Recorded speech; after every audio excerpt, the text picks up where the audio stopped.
国际消息来关心着美国国安顾问瓦尔兹，正正因为将媒体人士加入去美国高层官员的通讯群组，引发闹涉机密的风波。即阵美国总统川普是宣布将瓦尔兹国安顾问的职务来免除，由国务卿卢比奥暂时代理，要甲瓦尔兹换去做美国的驻联合国大使。不过，民主党的参议员是批评讲，应该爱落台的其实是国防部长赫格塞斯。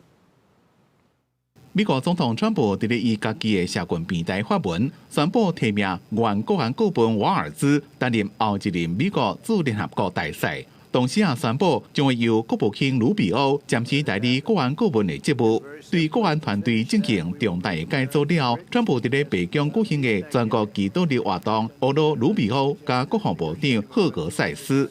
Marco Rubio, unbelievable. Marco. When I have a problem, I call up Marco. He gets it solved. 自从美国国安群组无顺利甲新闻媒体人士有日记宣告对外倾台面了，引起批评。瓦尔兹的地位就一直拢无稳，伫白宫内阁的影响力也大幅度下降。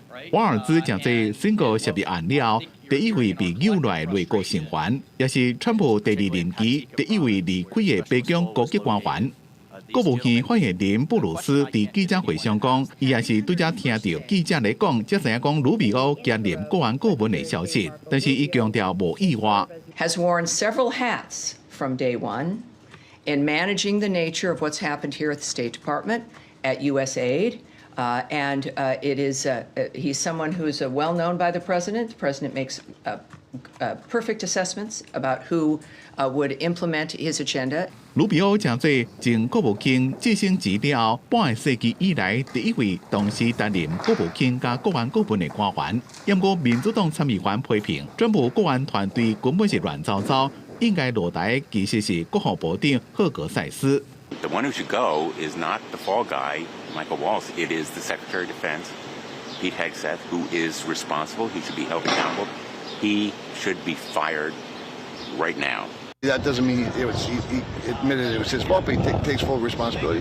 I thought that was very noble. 而且国安人士的地动恐惊不能安尼死人听。CNN 引述消息人士的话报道，包括副国安顾问黄之汉，一个其他的国安会成员也离开。